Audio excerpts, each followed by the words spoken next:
the Sex Ed for You podcast, where research meets reality. And we're your hosts, Lauren and Holland. This is the podcast for people who want to date and have great sex that is safe, fun, and enjoyable. We aim to empower our listeners to make informed decisions that lead to values-based living. I'm Holland, and I have a Bachelor of Science in Public Health, and I'm the Director of Operations here at Sex Ed for You. And I'm Lauren, a certified holistic sexuality educator and the proud owner of Sex Ed for You. Lauren works with individuals, partners, and parents to restore positive and respectful approaches to sexuality, pleasure, and relationships. To work one-on-one with me, go to sexedforyou.com/free consult to request a free 15-minute consult today, or consider joining our monthly membership program, Hemlock. Through monthly journaling prompts, an exclusive podcast, and virtual gatherings, the Hemlock Monthly Membership Program provides an accessible way to learn about sexuality and self. It is a continual source of nutrients to help you nurture and re-access your sexuality and flourish personally for just $10 a month. To learn more, go to sexedforyou.com/hemlock today. Two things happened to us on the streets today. One, we were visually accosted and ogled, and I have no more fucks for this because of some things that are happening in my personal life. Done. Holland is getting to be with me during this renaissance, this 38-year-old renaissance. She's front row seat. My greatest joy. So I'd love to talk about that, how that made you feel in your body. If it's a common experience, Adrienne Marie Brown calls it body terrorism, that so many of us living in bodies have experienced affronts against our own bodies. And I think that that's often why we don't lean into taking in sexual encounters, because we have been taken from non-consensually, and it's an everyday occurrence. Do you hear those birds? I do. They're really loud. They're really loud. You guys can't hear this, but we have some happy birds. Really happy birds are right out of our window. So I'd like to talk about that. And then we had a conversation with someone. And the reason I really wanted to talk about this, and this is going to be a short and sweet podcast, is I've had a lot of clients talking about age differentiations recently and bringing up big age gaps. And what do I truly feel about that as a sexuality educator from an ethical perspective? And we kind of got into that today. So I thought it'd be fun. Yeah. Isn't it? I mean, Yeah, and you have some tastes of this too. I do. I've always had a thing for older men anyway. So anyway, would that be okay? Yeah, that sounds okay. really good. So describe what happened when the men drove by in the truck. Okay, so for context, we're sitting outside our favorite little coffee shop. It's local hot, place. so I have taken this thing off. It was literally this morning, so I was wearing this. And I'm in shorts. This is a very she's sexy moment, and it's called a peasant top, apparently. We all know it. It looks great on my body type, aka big O yitties. And so I love these tops, but this one is particularly hello-y. And I love that for me. It's so fun. Every time I wear this though, I do have to be like, okay, where am I going? And am I in a space willing to deal with men? Because it happens. So yeah, we're sitting outside of this little coffee shop. And outside of said coffee shop, we are just having a nice little conversation. And my legs, I'm wearing shorts because it's hot. It's 80 something degrees. And I have one leg up, one leg down, and Holland's leaning forward in rapt attention. And we're just being humans. Yeah. Just talking. And this large enterprise truck. Enterprise rental truck with two humans in the front seat, both in male bodies, is driving to then slow down and turn to the left. Yeah. On our side of the street. And they slow down way before they need to slow down for their turn. An unnecessary amount. And then they just ogle.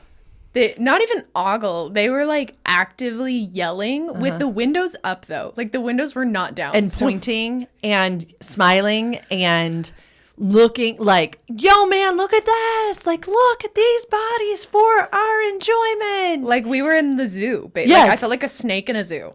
Somebody's tapping the glass. I did not like it. Did not like it at all. Neither did Lauren 6.0. No, Lauren 6.0 What did I went straight up. You don't even do the thumb. You were full on I might have to blur that out. No desire to engage in this. And so, yeah, I just looked straight in his eyes too and just gave him the middle finger. It was lovely. With glowering eyes. Didn't we just look this up? Yeah, this is our new word of the week. We could do that. We could start adding a word of the week. Then he started laughing at my middle Anger. finger. And so then he's telling his buddy, dude, she just like flicked me off. And then so then they do make their turn, but then driver looks in his rearview mirror, which is one of those huge ones. So I have like full face. And he's laughing, and I gave him the middle finger Did too. it again. It was lovely. Yeah. I'm done. Sorry, not sorry. No, so fucking over it. And like even on our walk back and on our walk there, like people, men specifically, will not stop just like accosting us, literally. And I'm like, okay, I get it. We're both hot. Yay. I'm wearing something vaguely scantily clad, I suppose.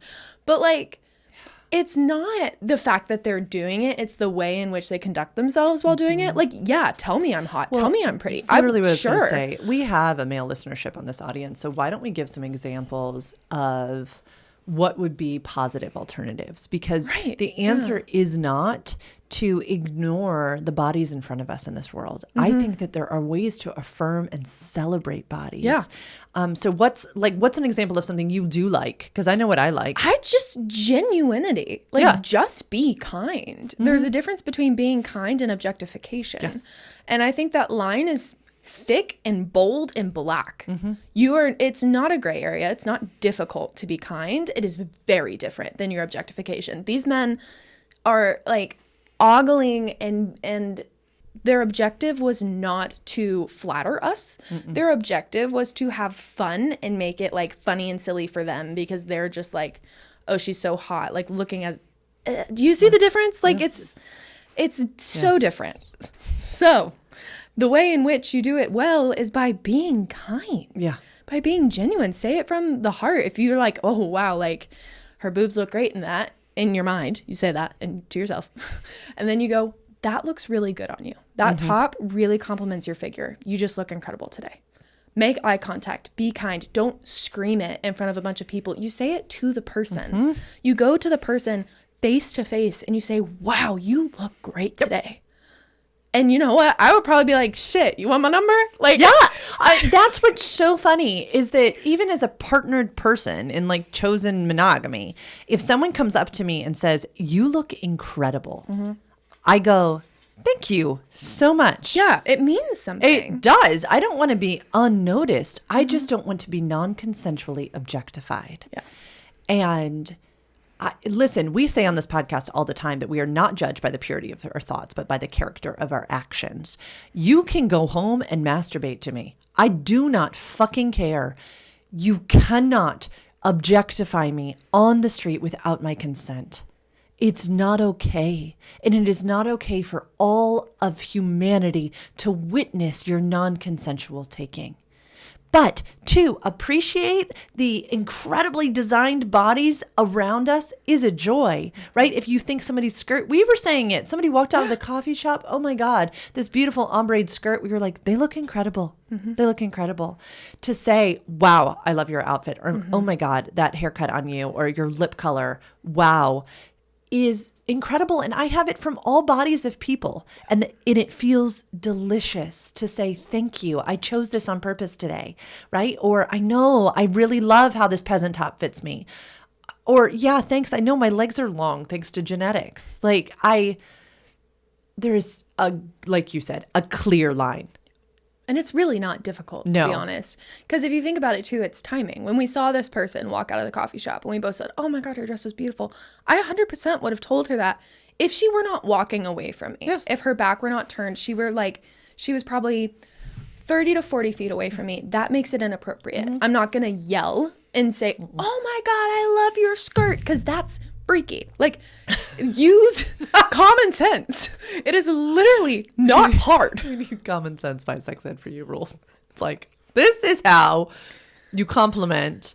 This is where it draws into objectification. If, these men driving the Enterprise rental had been coming down the street, had said, oh my goodness, those women look amazing. I've even had this happen. I have had people passing by go, you look incredible. Yeah.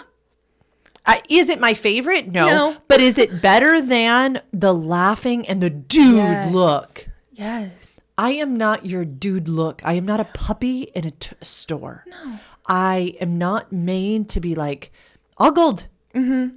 No. It's unconsensual taking is what it is. If we want to look at it from Betty Martin's. Yes. Betty Dodson? Martin's. And so many people, that is their only interaction in the world with that type of thing. And then add on to it, you never know what someone's been going through behind the scenes. And for you in your enterprise rental to just perpetuate the assault that people experience in their bodies daily, shame on you. Yep. You have no idea what you're piling on to. No. And as a general rule for common sense, I would say if it's a drive-by situation, let's go with no. Let's go with look through your sunglasses, preferably, and just enjoy it for yourself. Mm-hmm. Just enjoy it for yourself. You don't have to make it into a big old scene. Nope. You really don't. Yay, men. Yay. So yeah, right. So that happens. Quickly after that, someone I know, like an acquaintance, comes into a conversation with us. Shout out if you listen to our podcast. Hey. We're gonna talk about our conversation with you. And full transparency, we talked about all of this with you. And as sex educators do, we have continued to have a conversation about our conversation. So shout out to anyone who sees us in public and asks us a question about sex and sexuality and relationships. We're probably going to keep talking about it. We're never going to share your name, but we will most likely talk about the scenario. And this person, I know, again, as an acquaintance, have known for several years now, and we run into each other occasionally. And this conversation, more than any other, turned into kind of a, would you put on your professional hat and kind of give me some advice? Free advice. That's not okay. Listen. But anyway, we love you. Please don't do that again. Ask. Okay. So the question was, what do you think about this age gap? Mm-hmm. And it was a downward age gap. They are older. Like 10 years older. Mm-hmm. Can we keep genders out of this conversation? No. No? You think it matters? Yeah. And everyone's going to already know. Like, we're going to talk about it in anonymity, and everybody's going to be like, we already know it's a man. Well, but I want to talk about some other questions that clients have posed to me, and they're not. That's fair. Man down to girl. Okay, but this situation, like, specifically. Okay, it is. Okay. It's a man. Older man, younger woman. Yeah. And, yeah, they had questions about what do you think of this age gap? Mm-hmm. So we started having age gap conversations. Mm-hmm. Yeah, why don't you launch in first? Oh, boy. Because I couldn't see your face. I was trying not to be like, what's she doing? What's her My face doing? was looking wacky, I'll tell you that. I cannot control my facial expressions. I am a live and in-person emoticon because I don't have Botox and these eyebrows like to move. So. Wait, also, sorry, they need to know. Were you that I didn't have shoes on? Okay, this person came out and we'll just gender him, was... He yelled. He goes, hi. Yeah. And we were in the middle of such an intimate conversation. I'm the one facing, and I just looked at him, and I was literally like milliseconds away from going, what the fuck do you want? Until Lauren turned. Because the way he didn't say your name or anything. He just said, hi. And I was like, absolutely not. Like, I'm already in my mom mode because Lauren's telling me a story. And so I was defensive. And yeah, I was about to bite his head off. But then Lauren gets up and greets him. And I was like, oh, glad I didn't just cuss at that man. We have a fun rapport. Always have. But Holland had been listening with such seriousness, and she had been wearing these really cool boots on our walk, but it was now hot. Mm-hmm. And so she had taken off her boots and was just sitting in her sock feet there on our bench because why not? But so now we're engaging in this conversation of which we're all standing. And I have no shoes triad. She's just standing in socks on the sidewalk. I'm shaking this man's hand with my Reebok socks glowing. It was just funny. This whole conversation was just funny that was a part of it. Mm-hmm. Like I just went with it. I wasn't looking at your face, but I did occasionally just look down and think, she's in her socks. It's fine. It happens. I love it. Okay. So, yeah, she's making lots of faces. I can feel her body for sure. It was just interesting vibes. Mm-hmm. Most of the conversation I have context of this human from stories. Mm-hmm. but most of the conversation, I did not connect the dots. I didn't know who was who. Right. And so I'm reading this person for the first time. I very much read energies. I very much read, this sounds weird, but like syntax of people's sentences. How do you structure the way you talk about yourself, about others? And so I'm reading all these things. And just I was so unable to place the vibe. And I was very confused about the motive of the conversation and like the desire or end goal for the interaction. There was also like, felt like charged in some way, like some tension, but I didn't know who it was between. So there was just, I was mostly confused. And then the age gap was brought up and I was like, unwell. I am unwell because the age of 18 is too low for me.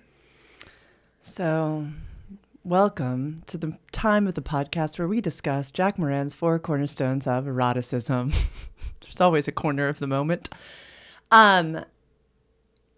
There is such a subconscious desire to create obstacles to the things that we are attracted to because it generates more excitement. And so many of us do it all the time. And is it hot? Yes, we literally just released a podcast on the Bridgerton series and why this longing and anticipation is so juicy to us as human beings. And there are some fine lines, not even fine lines, clear lines, just like you were stating before, of things that can absolutely be erotically titillating and dangerous and unethical in real life. So these were some of the things I brought up to this human. One, when you introduce an age gap, a drastic age gap, there is developmental things that we need to consider from a scientific and medical perspective of how the brain forms, of the process of individuation away from the home of origin into the human that we become. And when you have an older person who is interested in a younger person, there is the tendency to leave our family and then cleave to our boyfriend, our girlfriend, our partner, and almost put them in the role of parental figure. And that is unhealthy for the human being from a psychological perspective. Both of them. For everybody. Yeah. Infantilizing a partner gets you in really bad places. Believe me, I have clients who are working through this right now. And I've had to work through this. I was married at 21. I met my first husband. He was 7 years older at 18. And I never had the opportunity to individuate. And it only served as a harm to him. He was ending up carrying this burden of like father figure in my life that he didn't sign up for. It hurts everybody. Yeah. I don't think that this is just a one-way street. I think this absolutely hurts everybody. So you really start to get into when you're going that down into just some developmental shit that hasn't happened yet that needs to happen. The reason I bring up like her age is that I see healthy couples who, yes, have a grand age gap, but both of them are functioning adults. Yeah. They're like 35 and 55 and met and both hold great jobs and are like really in their agency. I think that's the key part too that I've always brought up when people talk about age gaps is, are you in a similar stage of life? Someone might be 21, not in college. They've been working since they were 16. They're this, that, and the other. I think that would be more compatible with a 30-year-old who's also working full time than it is for a 22-year-old college student to date a 30-year-old who's working full time. Do you see what I mean? Like if you're not experiencing similar life situations, it gets a little weird. Because she, like 18-year-olds, you're still supported by your parents in some way, most likely. They're maybe paying for your rent or your car. That's just different. You know, Alison Armstrong talks a lot about like the stages of development of people in male bodies, and it's very gendered and it's not everybody's type of language that they're going to like. But she does talk about, and I think as storytellers, I always like these imageries like the knight stage, the prince stage, a king stage. And I think it's interesting because I do watch people in female bodies, people in male bodies, people in non-binary bodies go through stages of development because that's the human experience. And I see people who are building a career, right? They have this like hunger for life, or like, what is my purpose on this earth, right? We all go through like that type of thing. And then we feel like we find our groove, or maybe we're not a person who stays in one groove, but we like to jump around and we're like, oh, this is who I am, right? Then we go into the stage of like, ooh, now I'm starting to think legacy. I'm starting to think, when do I like want to retire? Or when do I want to move to France and live there? When we all have these different stages of where we are in our bodies. So I have seen couples, partnerships, where somebody's like in active work world and somebody's in retirement, nearing retirement. But they just have an appreciation for like, oh yeah, I like your fire. That's cool. It's just this agency piece. It is this autonomy, this ability to stand in, okay, that works for you, but this is me. Not, I don't think there is any cookie cutter thing. I need everybody to remember that these are opinions, and this is different research that I pull. When we look at the growth, the sexual development, which includes understanding of autonomy, anatomy, selfhood, awareness of and appreciation of others' bodies, there's still development that hasn't even happened yet by this time. Yeah. And that's when I'm like, no, like you're not gonna leave this conversation with me on the street without me telling you that, because in my body, no. Doesn't align ethically. Are there people who meet in high school and become lovers? Yes. Absolutely. Are there these things that happen? Yes. I'm not saying it never works out. I'm not saying that at all. There's just a lot of variables to consider. There's, I mean, like we've said a million times, pretty much every question anybody's going to send, we're going to say, the answer is nuanced. Yes. There is no yes or no answer. And that is the same case with this conversation we had earlier. There is no yes or no. There is no, yeah, that's morally good.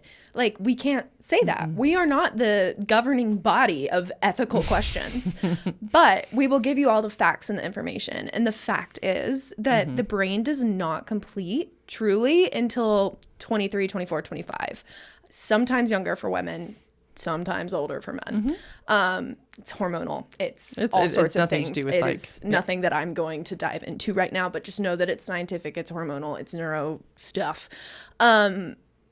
Yeah, and it's just, you need to really be considering, what does that mean to you?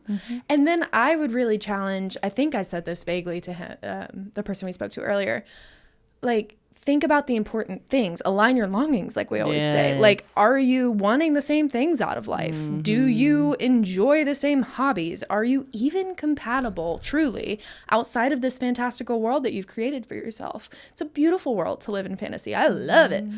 But fantasy doesn't make for great relationships, and we've seen that time and time again. Yes. Just like the cornerstones of eroticism don't make for great relationships. Mic drop. I was saying this to a couple clients recently too, almost the same type of thing, that if your longings are simply to have casual sex with this person every once in a while, and it's so hot because they're a lover and you get to play with this gap and these differences and their world and your world, and they are different, but for a moment you collide, and that is the season that you're in, then I will celebrate it with you. I will provide you tools to consensually discuss these types of things together so that everybody's longings are aligned and protected, that the meaning of these encounters is the same for both parties. That one party isn't hoping, oh God, I hope you'll choose me. Choose me, please. Choose me as your partner forever. And the other one's not going like this. Yeah. Because that's where pain is inflicted in another human being. And I'm not here for that. Especially with that power dynamic of older and younger. You usually, and this is what you find, right? When you start to get an age gap, you start to get a monetary gap as well. So you're entering into different socioeconomic statuses. You're entering into different understandings of the world. So then you have kind of like, again, a mental position of power as well. These are all fine. And again, hot. Okay? Teacher-student fantasy. One of my hottest ever. It's not that it isn't erotic.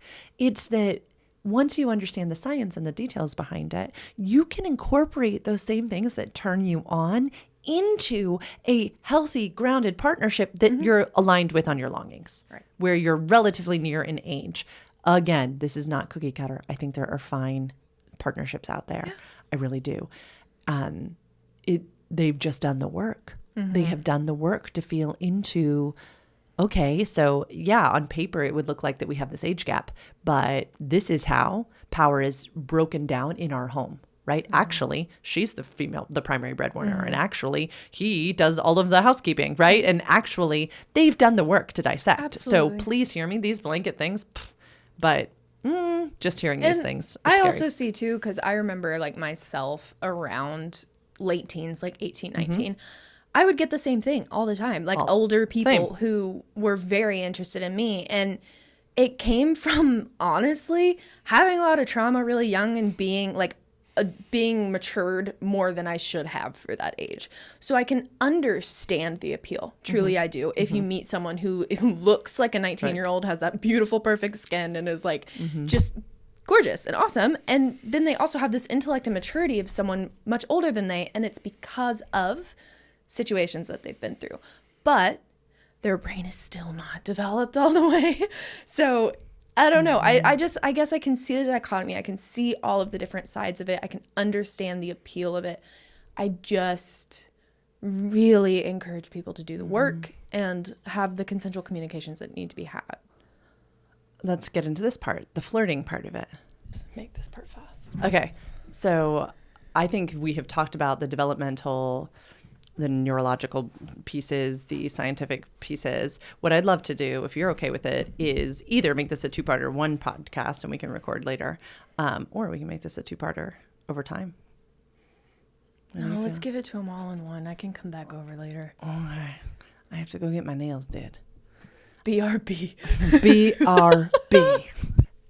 Yeah, what I wanted to move into next is the fantasy part and the pieces that I think as a culture we don't talk about enough because we just like to vilify things or make them black and white and right and wrong and good and bad. And I think that as a sexuality educator, I spend so much time trying to help women flirt again, trying to help them remember that their flirting is not an invitation to be raped. And that I think we've just gotten so malaligned. It came up here today during this conversation that we had outside of our little local coffee shop. I think she might be into me, this younger girl, because she likes my Insta stories and she is interacting with me and this, that, and the other thing. And she likes when I say these things. And you and I have talked about this extensively because you have some admirers as well. I do. Who are of various ages. Yes. There's actually one where the gap is the same as the person we were talking to today. And so it was interesting because I, in theory, have the perspective of the girl that he's chasing. Except you're 22. Except I'm 23 but I was at one time when I met this man, I was 16 and he was 26 or 27. So I fully remember what it was like. And I just remember having so much fun with it. Right. And enjoying the attention and feeling special and feeling like, oh my gosh, like I could rule the world and like enjoying so much of the banter. And because we worked in the same environment. And so like enjoying the banter, enjoying the flirting, enjoying, kind of liking each other's stories. That wasn't a thing yet, but we were liking each other's Instagram posts. And that was all so much fun. But since then, he has tried to take it to another level a few times. And every single time I'm like, ugh. Yes. That's just not what I want. Right? Not to say that that's... I read a fascinating post the other day and it was an article and then I turned it into a post on Seffi and maybe we can link it below. About that we must always talk about consent and desire for things because it is okay to consent to flirty banter, to consent to and desire to like each other's posts, to feel into that tension, and to not consent to having nudes sent to you or not consent to wanting to date somebody, not even being desirous of it. I think that we confuse interest with one thing with like, oh, well, this means they want that thing. And that was kind of the verbiage we started hearing from this human being today of, oh, well, so since she's liking my Insta stories, I'm guessing she's into me. That is a slippery slope, my friends. It is. She likes your Insta stories. She's into liking your Insta stories. That is all that gives us permission to it's presume. fun. Because that is fun. That feels good in her body. We hope. Yeah. We hope. I just know that from your vantage point, you and I have talked about the fantasy element of some of these other people. And it is lovely that they are at arm's distance. They are not going to be coming into your sphere. It's fun. It's playful. It's flirting. I was watching a video the other day on the joy of flirting and how much sensual energy we can share with the world, how we can make someone else feel seen and seductive and beautiful and valuable to the world. Yeah. And it can mean nothing else than that, right? I see enough. You. That is enough. And it is good for us. I have a much older client who we are trying to find her flirt again, right? She had a season where she loved flirting and being with people. And for multiple reasons, it has ceased. And we want to find it back again. And yes, we spoke of this body terrorism thing earlier on, right? There are so many of us who have been in a body and it has been taken from. Mm-hmm. And so we're like, oh, I know what to do. I won't lead people on. Well, it also, I think, flirting is such a playful and creative thing to do. Mm-hmm. And as we've said so many times on this podcast and in real life, creativity is really not encouraged in this societal construct that we live in. And while it is a negative in many other ways, I think it also affects our ability to flirt and be creative and have fun in a way that feels safe, because creativity and playfulness has seemed like been deemed childish and not for us. Like it feels like it's not ours to have. But I've also seen Renee Rapp does this. If y'all know me, you know I'm obsessed with Renee Rapp. But I watched an interview of her, I think with Stephen Colbert the other day. And she calls everybody baby. Like when she gets introduced, she's like, hey, baby. And it's partially Southern, yes. But also it's like a fun flirty. It takes people's like walls down. When you go into a room with a smile and a flirt and like a wink, that is like, oh, like you're really seeing me. We're really having this conversation. We're really here together. It kind of takes away like this heady, I don't even know how to describe it, but I feel like it takes away the businessy grossness of it and is just like, we're just two people having a conversation. And I loved watching her say that because I was like, I feel that way. I love to flirt, especially in situations where it's like, I don't know, like an interview or something. I don't necessarily flirt, but I think it's the same cadence of conversation of like, hey, baby, how are you doing? Like having that playful, joyful kind of edge to your conversational tactic is really fun. And it brings in the playful from childhood. That was phenomenal, Han. Thank you. That whole thing. I'm thinking that type of banter, linguistic, takes us out of our thinking brain, out of the intellectual, into the body. And yes, brings in that childlike, playful element, which many of us have forgotten. And oh, hello, that's where intuition lies too. And what if we all did a little more feeling into that? That what if this answer to how big of an age gap is right or wrong is less about right or wrong, more about intuition, more about the individual entering into that partnership, be it short-term or long-term, be it monogamous, be it open. We are so wise. I tell every client we work with that I believe that we were born inherently sexual beings, created exactly as we were supposed to be. And then the world piled on a lot of shit.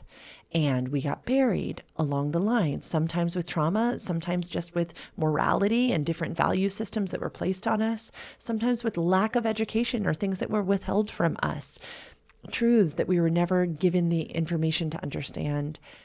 And that, hey, baby, right, brings us back almost into this playful, childlike tongue. And I think that's good for us. Even now when you did it, I kind of giggled. Yeah, right?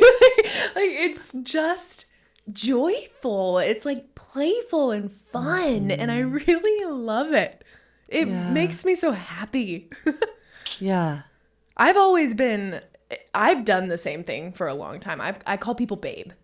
I say babe all of the time. It's kind of interchangeable for me with like dude or bro. I say babe. Doesn't matter if you're a man, a woman, a unicorn, a non-binary person, like I will call you babe. And so to me, it's like a term of endearment that's more like broad stroke. Yeah. So I really love it. And I love the idea of integrating playfulness into the language that we use, because I am such a bibliophile. I'm such a reader and a writer, and words have so much impact on me and on my soul. And the day I realized that was a monumental day for me, because I went from saying out loud like negative things or fears. Sometimes I'll voice things to like give them voice, like we've done in a ritual.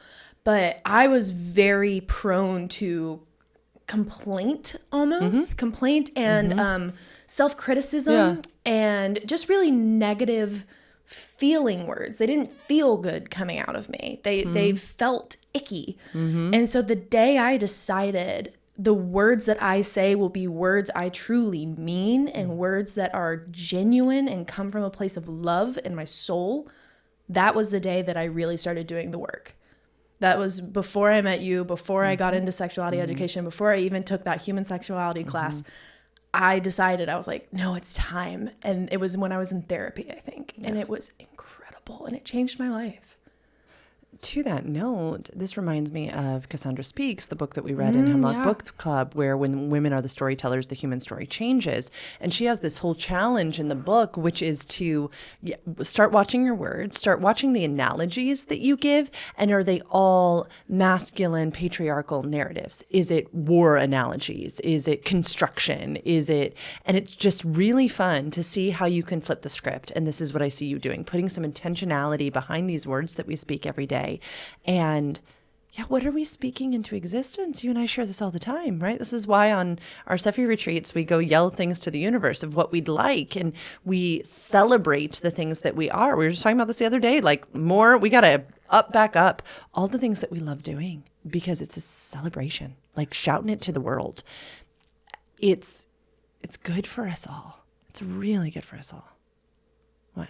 I'm just happy. Oh, yeah.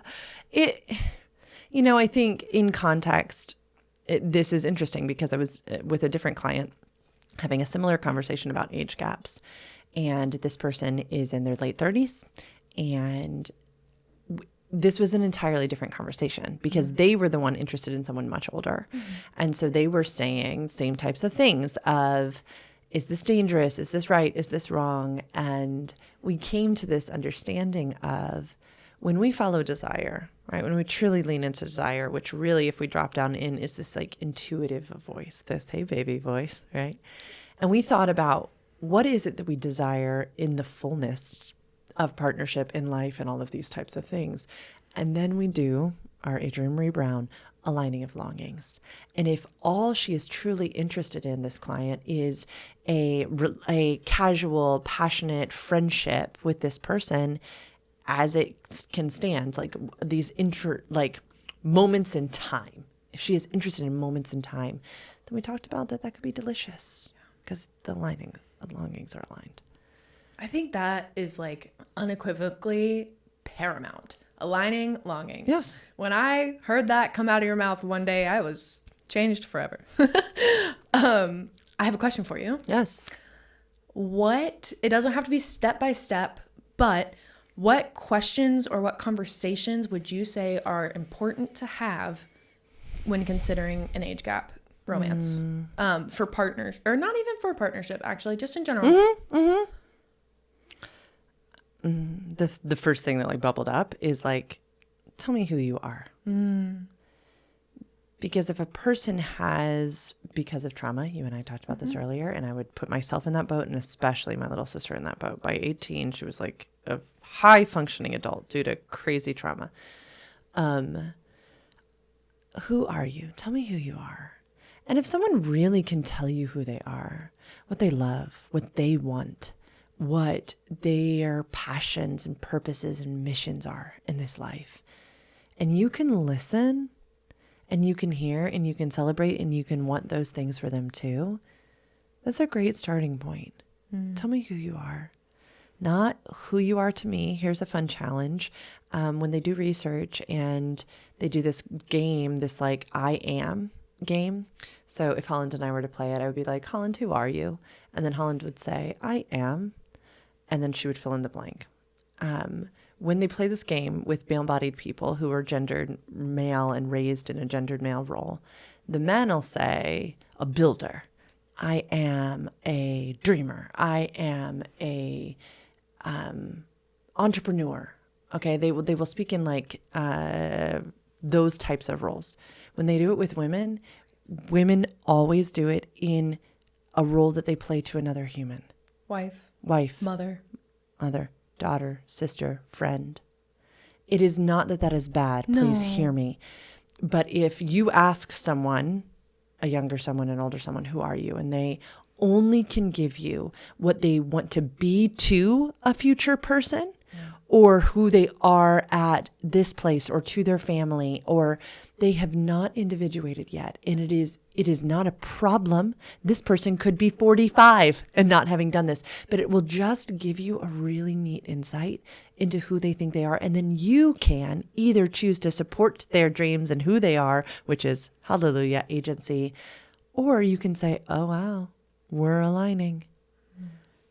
Trey and I did this similarly, kind of accidentally when we first met in California. And the beautiful thing was, I just thought I didn't think I was going to see this guy again. And so these who are you questions were truly like, who are you? And then he'd be like, who are you? And I had no problem telling this dude exactly what I was proud of, because I didn't think I'd ever see him again. He lives in this house. He just sneezed in the other room. He did. And just so cool, though, that we both got to see, oh, interesting, right? Like, that's funny. That could work. Oh. Yeah, I think those are some really neat, more nuanced questions to ask at first, and then have them ask you the same question if you want. That's a fun thing to reciprocate. But then really sit with their answers. I really think. Obviously, do they envision themselves with children? What, we have these partnership models. Yeah. Like, do they really think of themselves as like this legacy model? Do you hear those words come up for them, that they really want to leave a legacy through children and things? And that's really cool. Do you see themselves with really this like partnership model? Like, let's build things, let's do things. Some people really want to find a partner and then like create the world. Cool. Do you see them as this like really independent person, a really creative type who wants to? I have so many artist friends, and they will tell me that they were made to feel badly that they were dating somebody but wanted to end the relationship because they wanted to book another contract that took them somewhere else in the world. And y'all, that might be somebody's biggest dream, and it doesn't make them a bad person. It really doesn't. So yeah, what longings, purposes, passions, and I mean, it's going to come to individuation for me right now, because I think it's important, especially if you're going younger, I think we have a moral and ethical responsibility not to abuse in that way, not to abuse the power of our age in that way. We all know the other stuff that goes on in this world. Andrew Tate comes to mind, all these types of things of shaping and molding young women. Yeah. And we brought this up a little bit with this human today, like that idea that taking the girl straight from daddy's house is pretty revolting. And it y'all, please hear us on this. This is a very safe space. It could be that consciously you're like, what are you talking about? That is not what I'm wanting. I like to believe that this audience is pretty open and inclusive and all these things, but it's always fun to get curious and check our subconscious. Is our subconscious like, well, I kind of like it that she hasn't dated a ton of guys. I kind of like it that we need to check these things. These are unchecked. What would you say is, like, what's the next step if you do find those things in your subconscious? Probably to read some books, and to really ask yourself who you believe that her body belongs to do a deep dive into that. If you are believing these things from like religious scripts, old religious scripts, I highly recommend the book by the Reverend Beverly Dale, Advancing Sexual Health for the Christian Client, which I know is like a nerdy text, but at the back of the book, there is this beautiful breakdown of moral beliefs about sexuality and then kind of like where it came from and how it's not really true. And I love the chart that she and this licensed clinical social worker put together of the malalignment and what a sex therapist would say and what a sex positive like pastor could say as a response. It's a really great graphic. So if you find yourself coming out of religiosity of any form, it doesn't need to be like evangelical Christianity. It's a really helpful chart to kind of shake you out of yourself. It might really check some of those ownership things that we still do of people's bodies, specifically still people in female bodies. And it's got to be checked. I mean, there are not many things I speak so passionately about on here, but when it's going to come down to like the ethics of sex ed for you, it's that all the sex that we support should be free of violence and coercion and discrimination. And that's World Health Organization stuff that we are going to stand by. And coercion is present in that. Yes. And so there's just going to be some really clear things that we stand on. And one of them is, if you believe that somebody's body is a property that belongs to someone, that's gross.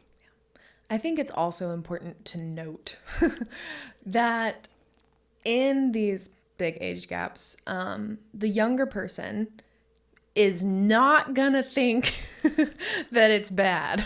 Yes. At all. Not at all. I've been her many times. And I was so convinced that I was a grown-up. Mm-hmm. I did use the word grown-up. If she's using the word grown-up, that's a red flag. But like genuinely, I was very mature. I was very mature. I'd had a lot of life experiences. I've been working since I was 10. Like I am a very mature person. But still, I look back 1 year and I'm like, that person is not me. So also, not only is this person going to think that they are at the highest level they could possibly be, they think they're, done cooking. But as the older person in this age gap relationship, think about how deeply and how greatly they will be evolving and how quickly. Because as someone who's post 25, you're done. You're done cooking. You are complete. So like your brain is done and that's great. That's wonderful. Love that. Can't wait. But if you're looking down at this other person, you're in a relationship with them, they're going to be evolving in a way that you can't keep up with. And they might no longer align. They may change political values. They may change their major because they're in college. There's a lot of things that they're going to be changing about themselves. And that might be really uncomfortable as someone in relationship with someone who's not changing. That dynamic in and of itself concerns me, but is also like, maybe just be aware of it. If you love change, maybe that's for you. But like have these other conversations first. Yeah. As a person who met my ex-husband when I was 18 and then got married at 21, I can vouch for everything Helen just said. And I had a couple people in my life that were like, Lauren, like, do you really want to do this? And I was very much exactly what Helen said. I remember breaking up with my guy that I was courting to date my now ex-husband. And he was like, but why? And he said something about, is it that he's older? And I said, I do like that he's older. I remember where I was having this conversation with this dude. Like, he pays bills. He has a car. Y'all. Oh, God. I'm not laughing at you. I'm laughing with you. I was 18. And those I just thought it was really good that he had like a whole full-time job. He was out of college. It's impressive. It was impressive. It's so impressive. It's hot as hell. Mm-hmm. Can't agree. He had a job. That's so cool. So cool. God. Because that seems far off to them, okay? It seems far off to someone who's 18. And what's so cute, now looking back on Little Lauren, this literally just flashed to my head, is that I am such a dreamer, achiever, builder. Yeah. I've always been this person, like Helen said, like working since I was little and love it. And so I think to me, there was someone to like run and catch up with, which is really exciting. Before we were even engaged, And then when we were engaged and married, I was already like, poor sweet ex-husband, like pulling him to do these things that were so far out of his comfort zone because it was just already boring to me. Because I hadn't learned yet that I could just do that. I thought that eventually I was going to have to become the stay-at-home wife and mother, always yipping at the heels of my husband to do more because that's what had been presented to me as the only script to follow. And so I didn't think once I got married, my dreams were now back burner. So I thought. And so, yeah, it's just so funny to see now. Sorry, ex-husband. You do have a beautiful business because of me. Just saying. Tell us about the trip to Paris. We would love to hear very about welcome. That you have some amazing clients that I love Not dearly. Lauren claiming it. Well, I just am like, if I hadn't put you to do that, but then poor guy, I just like kept pulling him to do crazy things. And I think he would say that. Yeah. I think he would say like Lauren was absolutely the thing that pushed me into these things, and then pushed him into not being married anymore. And another nuance maybe to this could be that he felt not only the responsibility to take care of you as his wife, but also in a paternal way. Yes. Like I have to take care of her. It's not only like there's so many dynamics going on. Sweet guy.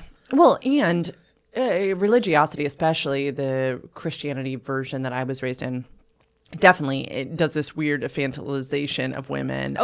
They want to keep women, under their father's umbrella till it's passed to their husband. So some of that was my ex-husband's fault. Some of that's my father's fault. Some of that's religion and the patriarchy. Just us women being joy handed off from man to man, which who I will totally mishandle time and time again. Totally brought it up today because then we got into a conversation about when to have the sexual intercourses, and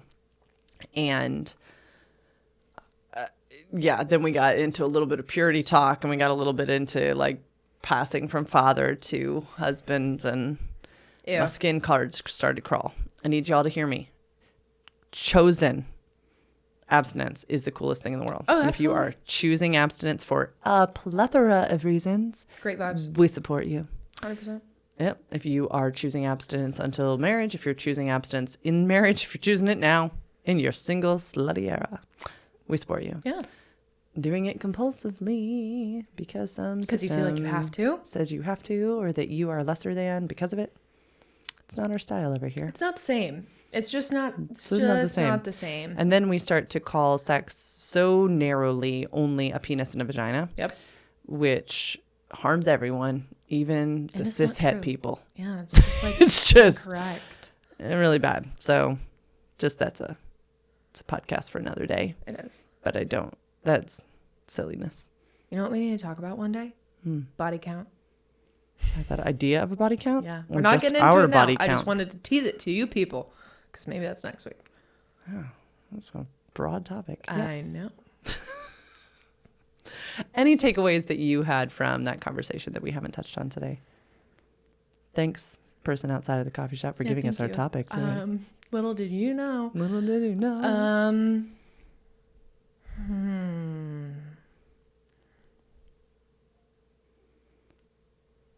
Do you feel like we talked about the titillation? Okay, go ahead. Yeah. I'm just digging around. You keep going. Okay. So let's recap, audience. What types of age gaps are appropriate or inappropriate? Age of development, neurological development, ability to consent, ability to align longings. We talked about how it is erotic, super erotic, super fun, and that in the erotic imagination that is so fun. We also talked about how in so much as a person consents to flirt with an older person or a younger person, that is A-okay.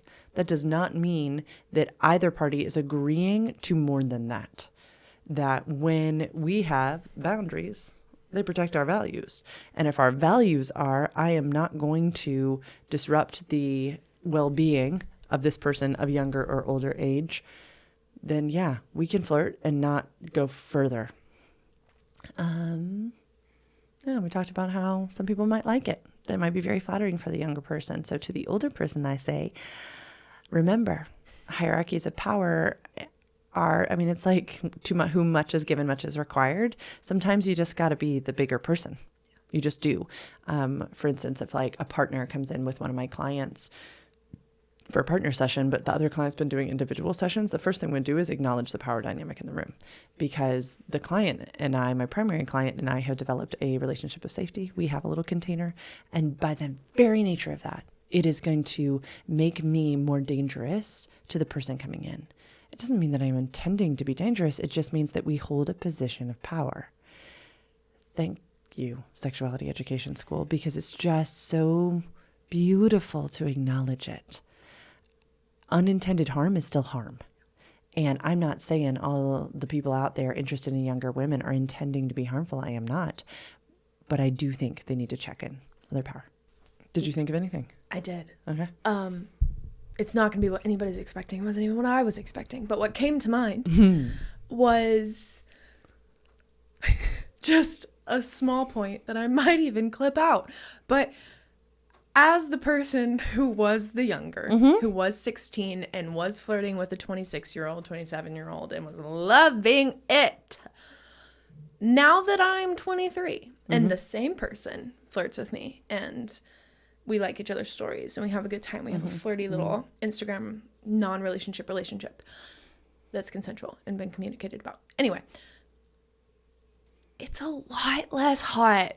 Like, it's really so not attractive anymore, because now I look back and I'm like, you were going for me when I was 16 or even 18. Like, it's the same thing in my brain, because what the fuck?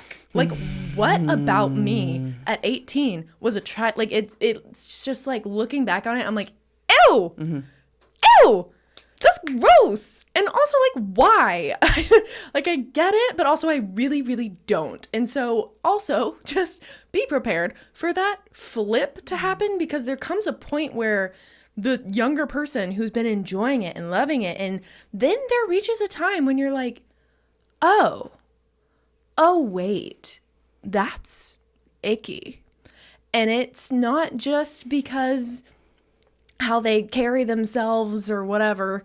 It's because you realize that you would never do that, especially as a woman. Hate to break it to you. I'm not looking at 16-year-old kids at 23 and saying, wow, he's attractive. I'm saying, oh, look at the baby.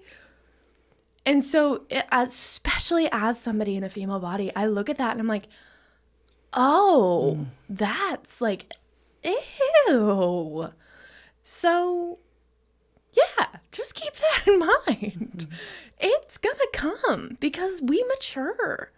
And then you look back on it, and if you're still in that relationship with that person, and you look at them one day and you're like, so why the hell were you interested in me when I was 18?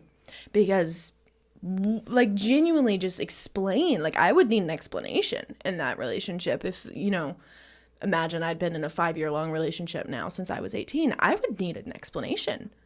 Why?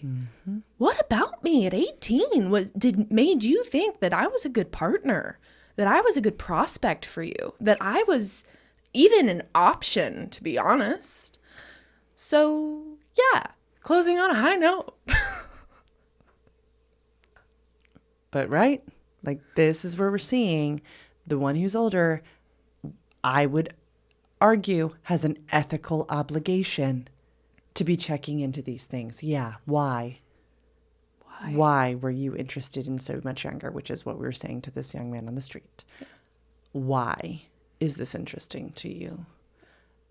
Keep in mind, our 4 cornerstones of eroticism, all older people, it could be that you're inventing an obstacle. Cool. I get it. Many of us had obstacles to the ones we loved the most as children. So do some therapy and come to understand Nicola Perez's book, How to Be the Love You Seek. Amazing. Start there. If you have Spotify Premium, do most people know this now? You get 3 Audible books a month. What? It's wild. It's free. A month.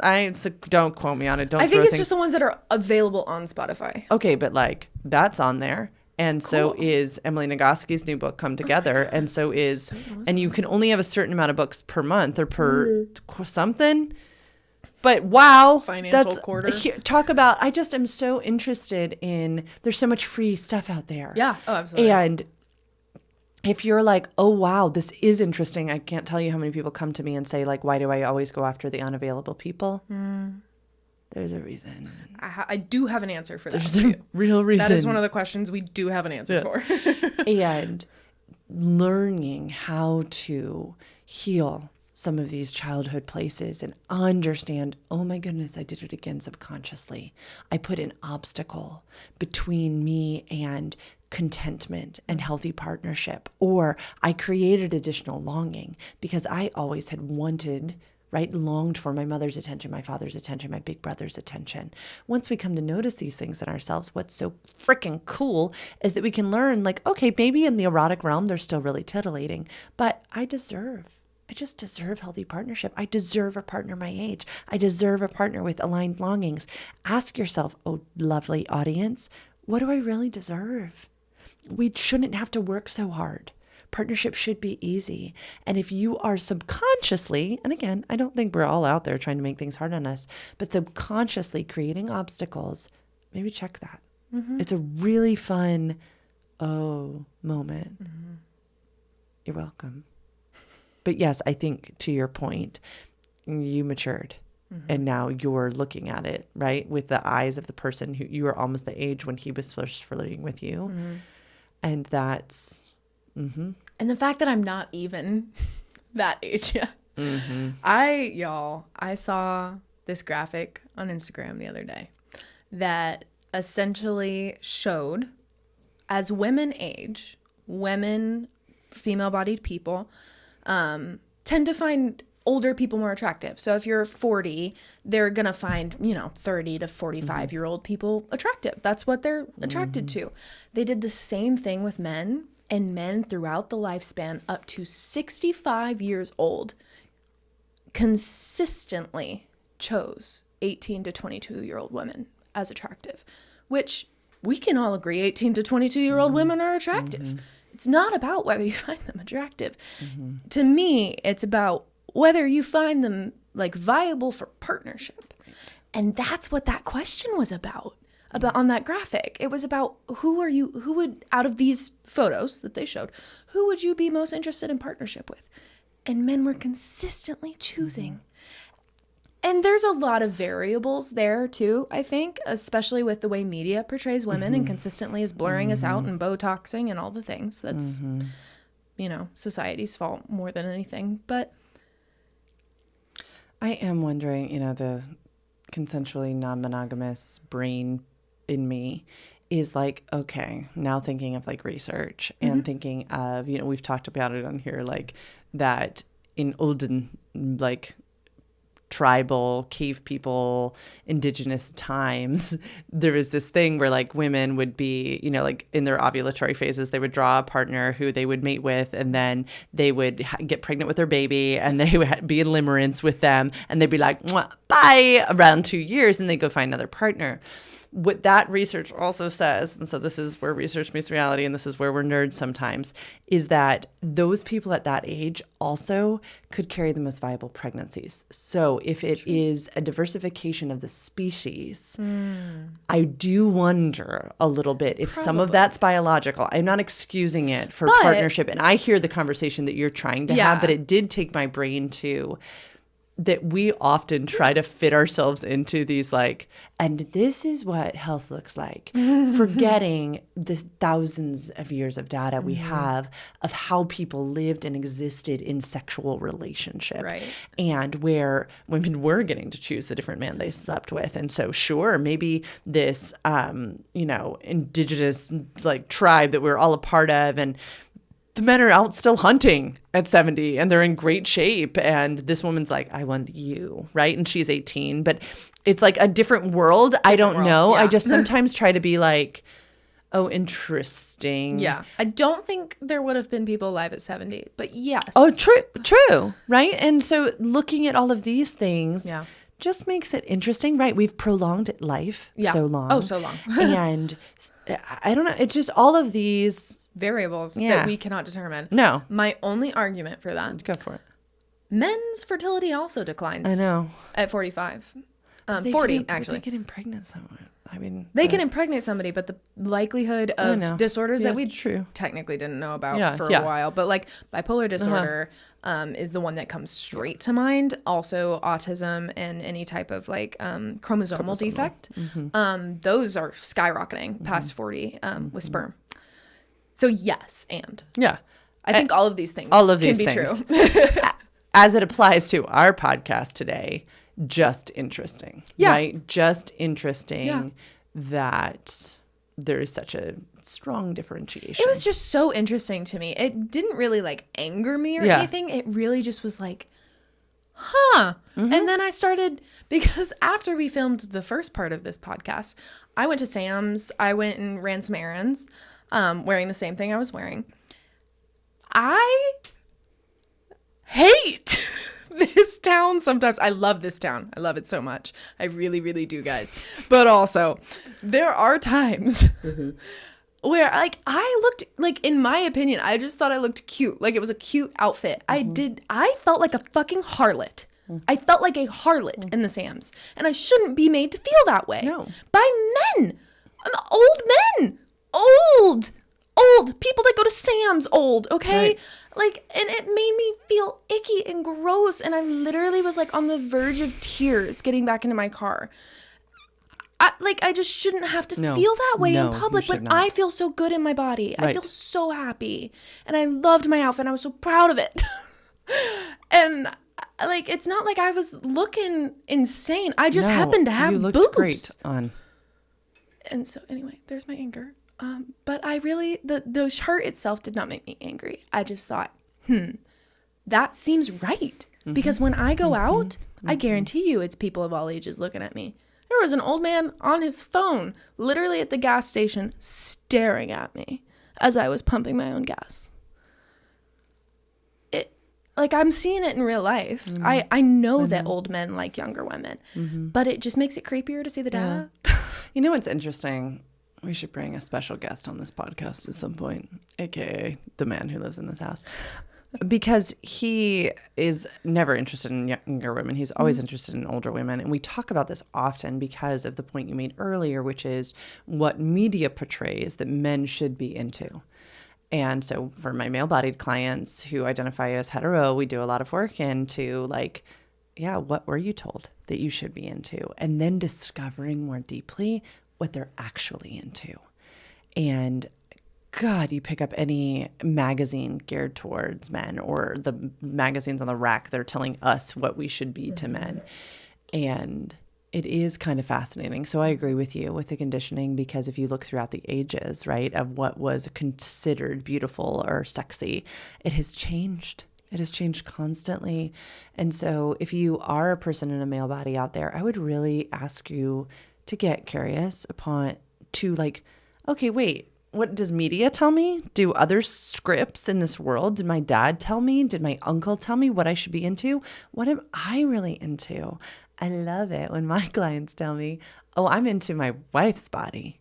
Like, heavens, see ya, all of you. Who will tell me, no, like, it's my girlfriend who does it to me. And it's my favorite, because that is their person. And then you start to look at, like, I don't know, the other types of people they desire, even in their ethical porn that they watch and things like this. It's people like their partners. Like, that's freaking cool. That's the nuanced information we like to gather. Yes, I think probably as a majority, men would choose the younger woman, but then I'm also like, but are they like, who's looking at my statistics, right? We talk about this all the time. Are people... Surveys like this are always tricky, because it's like, well, how should I respond? What would like, well, yeah, I guess I got to check that one. I'm just always so curious about all of those things, because I'm a nerd. But I think this is a fascinating conversation regardless. And I'm very sorry that you were objectified, and I wish I was there to be like this, like I did to the earlier people. I just made really direct eye contact. Like, I see you. Yeah. And it always shocks me how willing they, like, the audacity, just hold eye contact with me. It's wild. I just, you know what? It's fine. I'm okay. I'm just, in that phase of my cycle where I'm very angry about things and sleeping a lot and very hungry. It's a good time. I made double portions for lunch today because I was like, Helen said she was hungry. I better make more food. And we ate it all. We did.